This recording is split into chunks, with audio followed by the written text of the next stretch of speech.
Sa isang kamakailang rally sa Pennsylvania ay tinalakay po ni Ginoong Elon Musk, ang CEO ng Tesla, ang kanyang pananaw sa cryptocurrency, partikular na itong si XRP. Hindi siya nagbigay ng tiyak na suporta o pagtutol dito, ngunit binigyang diin niya ang halaga ng crypto sa pagbibigay ng kalayaan sa mga individual. Ang pagbanggit na ito ay nagdulot po ng pagtaas ng aktibidad sa XRP Ledger, isang blockchain na ginagamit para sa mga cross-border transactions. At ayan po ang siyang ating pag-uusapan sa video na ito. Pero bago po tayo magpatuloy, ay nais ko lamang po munang bigyang linaw ang aking disclaimer kung saan ang nilalaman po ng video na ito ay hindi po ito isang financial advice. For education and information purposes lamang po ang layunin nito.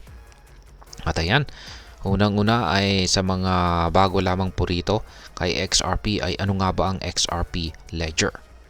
Ang XRP Ledger ay isa po itong decentralized na platform na ginagamit para sa mabilis at murang pag-transfer ng pera sa iba't ibang bahagi ng mundo.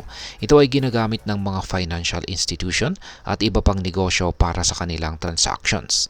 Dahil sa pagiging mabilis at epektibo nito, nagkakaroon po ito ng malaking interest mula sa mga users ng crypto. Ngayon ay ano mga ba ang nangyari sa rally? Habang nasa isang rally, para kay dating Pangulong Donald Trump, tinanong si Ginoong Elon Musk tungkol sa XRP Ledger at ang posibilidad na maisama ito sa mga financial institutions. Dahil sa masalimuot na relasyon ng Securities and Exchange Commission o SEC sa crypto sa ilalim ng administrasyon ng Pangulong si Biden, ay naging mahalaga ang tanong na ito. Sinagot po ni Ginoong Elon Musk na hindi niya ini-endorso o tinututulan si XRP, ngunit pinuri niya ang mga benepisyo ng crypto sa pagbibigay ng kalayaan sa mga tao. Ngayon ay ano ang epekto ng sinabi ni Ginoong Elon Musk sa crypto market? Ang mga pahayag po ni Ginoong Elon Musk ay nagkaroon ng malakas na epekto sa crypto market.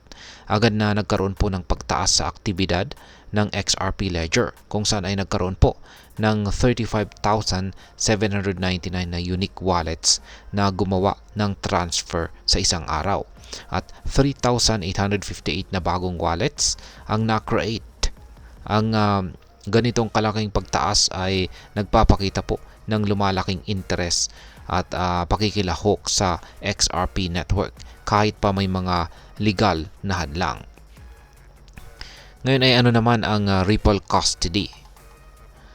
Ang bago pa man ang rally ay inihayag ng Ripple ang kumpanyang nasa likod ng XRP, ang launching po ng Ripple custody. Ito ay isang serbisyo para sa mga bangko at iba pang financial institutions na nagbibigay daan sa kanila na mag-imbak or mag-store ng mga digital assets ng ligtas. Ang bagong serbisyong ito ay nagpapakita po ng dedikasyon ng Ripple sa pagpapalawak ng paggamit ng XRP Ledger sa kabila ng mga hamon. Ngayon ay ano ang posisyon ni Ginoong Elon Musk sa crypto? Si Ginoong Elon Musk ay matagal nang sumusuporta sa cryptocurrency. Siya ay kilala sa kanyang pagpabor kay Bitcoin at Dogecoin. Ang kanyang kumpanyang Tesla ay may hawak na Bitcoin sa kanilang balance sheet. Ang pagiging bukas niya sa crypto ay nagbibigay po ng inspirasyon sa marami na mag-invest dito.